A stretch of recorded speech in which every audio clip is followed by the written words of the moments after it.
M0FXB, welcome to my channel about digital communication. FXB, so what is network radio and what has network radios become? It's been out now for a good 3 years.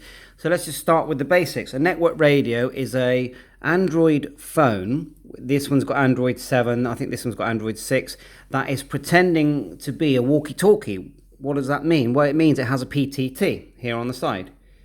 There you go. Or on this device here, you've got a wired fist microphone. So this looks like a taxi radio. This is the Eniseku W2 Plus or the N60. This is a W5 network radio. This one unusually has 70 centimeters built into it.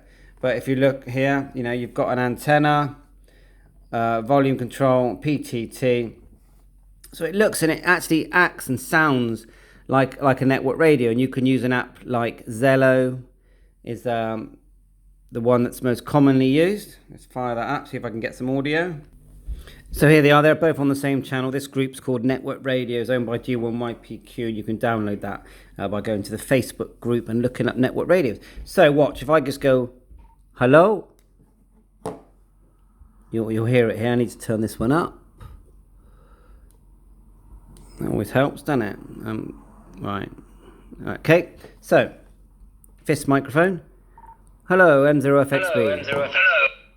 And the nifty thing about Zello is it records history, and you can have both of these devices. You can have Bluetooth, you can connect it to your Wi-Fi, or you can put a SIM card in, like 4G, 3G, a SIM card in, and you can walk around and just use your normal, just like you do with your smartphone. And, you know, some of these have cameras. Pretty sure this one has a camera. Yeah, and this one doesn't. You'd have to add an external one, but generally these network radios do have cameras, and the most common one I've heard in use is called Zello. Not Zello, Enrico T320. But there are loads out there, and have a look online. Just put in network radios. There's loads out there. So how has this evolved? I mean, it's been 3-4 years. Are people still using it? Well, I would say definitely.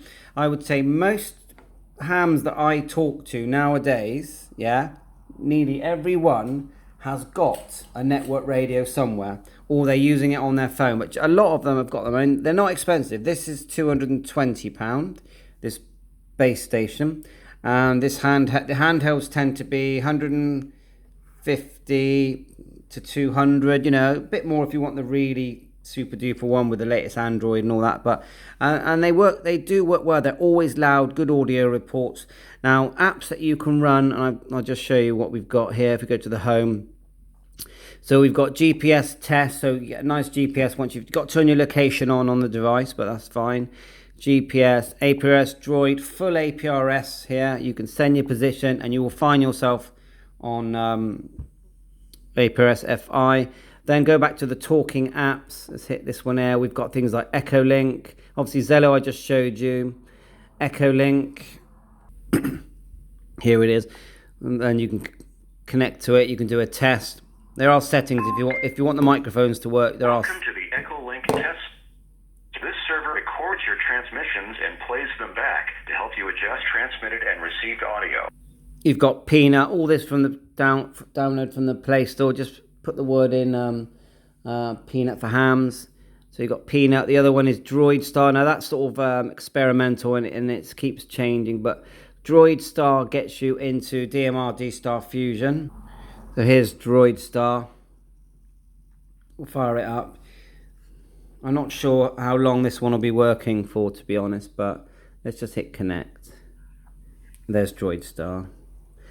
This is the older version. It's version number 57, if you want one that at the moment is working, and it's now November 2021. So and there's loads more here. Obviously YouTube, TeamSpeak's another one, and there's loads more. So, you know, is network radios amateur radio? Well, no, you don't need a license to use this equipment. So it's going to appeal to anyone that's interested in communication. If you're back from the CB days, if you're just a shortwave listener and just like to listen to, you know, airband, marine band, all that kind of stuff, then you can get apps as well that will do all this for you. But you know, you are going via the internet. There's no analog radio really, apart from the fact that you are connected via Wi-Fi between yourself, your router at home, or the 4G provider. So there is some radio being used, or I would say there is radio being used. If you took radio away from the radio technology away from these devices, none of them would work. So it does work. So like a color screen, they nearly all have touch screen. All these buttons are normally programmable. I think it's a great addition to your shack. I think definitely get a network radio, put it in your shack, and just play with it. It's just fun. And there's the sort of PTT version, and obviously that's the handheld version. So yeah, give it a go. It's just me, just an overview saying network radios 2021. It's still around, it's still being used a lot, and enjoy. And catch you on network radios G1YPQ group of channels 73. Quick one on adding the SIM card to the Anyseku W2 Plus or the N60. So let's get the thing turned off. Hold down the power off. Okay, and he's off. Just pull the flap off here like so. I'll take the one out that's in there, push out, and let's grab it. Look, so it goes that way around. It's the biggest SIM card, so again just slide it back in. Might need a little wiggle like so. Once it starts to go in, you just carefully slide it in, push, shut the top, turn it on. Once it's on, you'll get the 4G come up. Look, it's a 4G device, this one. The same for the 3G, I suppose. 7.3, all the best.